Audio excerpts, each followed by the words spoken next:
Okay, the April 26, 2016 meeting of the Intergovernmental Relations Committee will now come to order. Will the clerk please call the roll? Mr. Brew? Here. Ms. Cayley? Here. Mr. Rocco? Here. Mr. Wilcox? Here. Chairman Zale? Here. Is there anyone here signed up for the public forum? There is not. Is there anyone present who is not signed up to speak who would like to address the committee at this time? Seeing none, the next item on the agenda is new business. Mr. Clerk.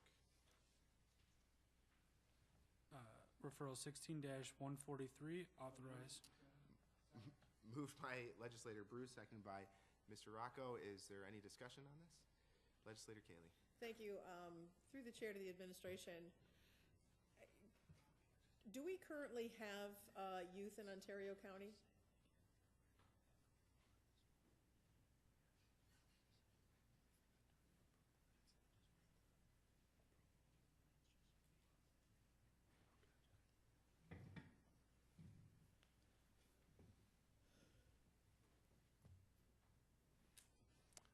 Through the chair, we'll get back to you on that. I don't know the answer to the question at this time, and I'll ask somebody at DHS.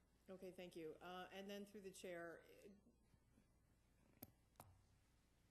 since this is backdated to February 2016, was there a location prior to this that we had to utilize for an overflow?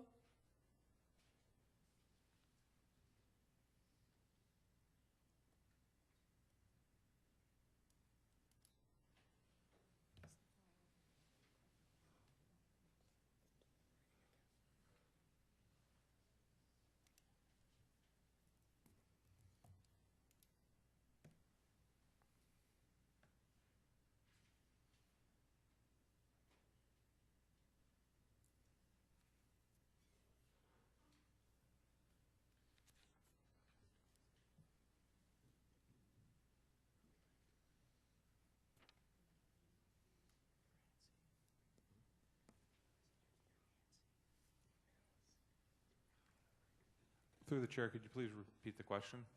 I forgot which one it was. I'm sorry. About other facilities? Yes.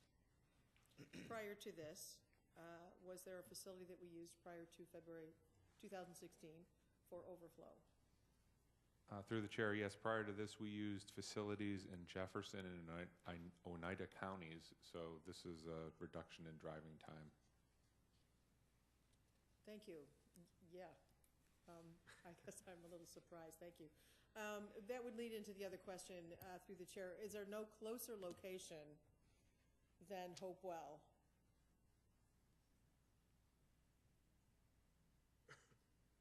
Through the chair, that's the closest non-secure detention facility outside of the county. All right, thank you.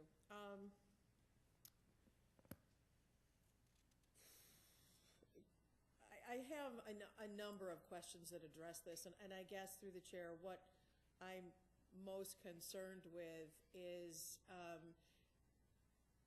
if this type of contract replicates what we've had in the past in terms of need, and are we seeing an uptick in need through the chair?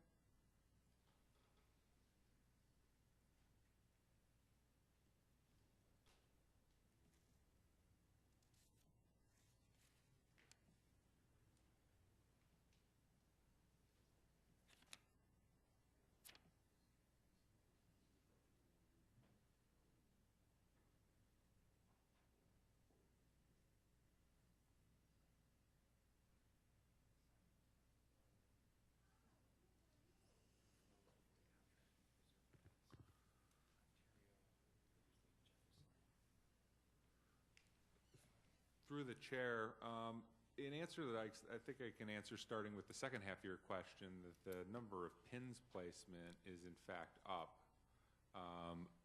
And I would ask if you wouldn't mind clarifying the first part of your question with regards to, does this, I believe you were asking, is this similar to previous agreements that we had?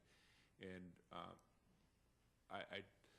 clarification I would ask is, are you speaking about the financial cost per day, or things of that nature, or is there something else that you're curious about? I guess both, thank you, through the chair. Cost per day, reserved of 3 beds per day, and then the cost, has that elevated, remained the same? So I guess an answer for both, thank you.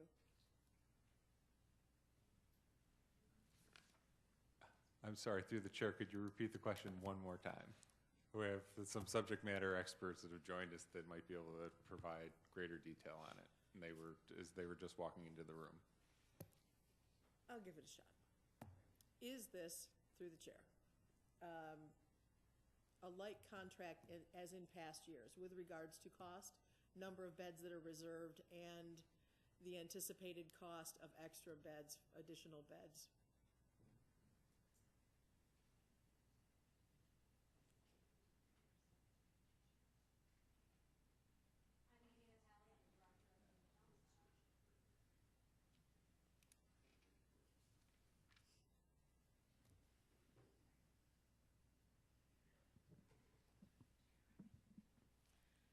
Through the chair, I'm Amy Natale, the Director of Child and Family Services. The 3 beds with Ontario County will be in addition to the beds that we currently contract for through Hillside's non-detention program. Those 3 beds will be specifically for our use. I believe I heard a question about the cost of those beds. It is contracted or proposed to be contracted for $275 per night. And that will be to reserve those beds whether they are full or not full. I'm sorry, it's not exactly, it answered part of my question through the chair, but at the rate of $250 per day, 3 reserved beds, and $275 per day for additional beds, what I'm looking for is whether or not this is comparable to the amount needed and what was contracted for these services last year, year before, historically. I should have used that word perhaps.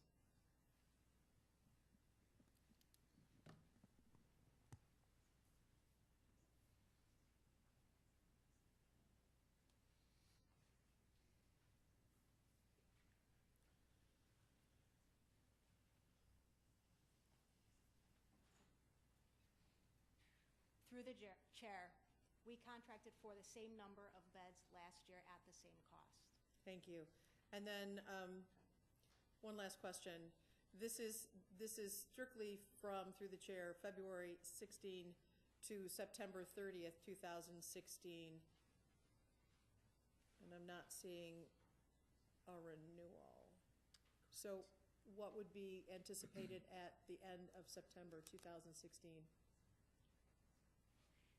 The contract period is based upon the demand for usage.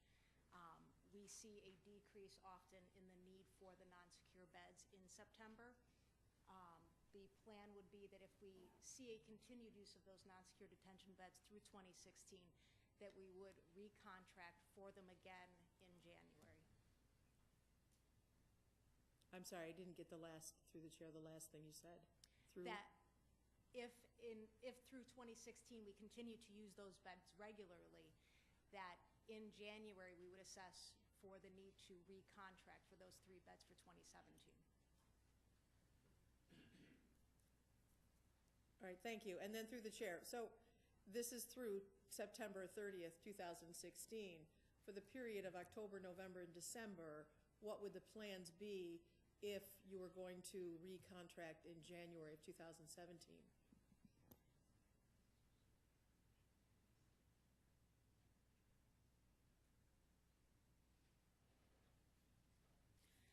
Through the chair, we will continue to use the Ontario County beds even if we don't have a contract during those months. Thank you. And then through the chair, will the expense be the same per day? Through the chair, yes, it will. Thank you. That's it. Through the chair, if I may, Legislator Cayley, you might want to ask your first question with regards to current utilization of Ontario County. Your very first question. You asked whether or not whether or not there's currently youth in the Ontario Oh, County yeah, facility. Thank you. I kind of ask and re-ask, so, and usually it has to do with how I ask a question in the first place. Could you tell me through the chair if any beds are currently being utilized in Ontario County? Through the chair, today we have one youth in an Ontario County bed. Thank you. Are there any Is other it- questions? Slightly off script here. Those are a lot of the questions that we had asked collectively, and especially as it pertained to outside of the September date and it ending. So we'll continue to try to make sure this is the best situation for kids, obviously. So, okay, moved by Legislator Brew, seconded by Legislator Rockow. Is there any other discussion? All those in favor? Aye. Any opposed? Okay, the motion passes. Slightly out of order, I'm going to go back to approval of the minutes. You have the March 22, 2016 minutes before you. They'll stand approved unless the clerk is notified of any changes by the end of the day. Are there any other matters to come before this committee? There being none, the April 26, 2016 meeting of the Intergovernmental Relations Committee stands adjourned. The next meeting of the Intergovernmental Relations Committee will be held on Tuesday, May 24th, 2016 at 5 p.m.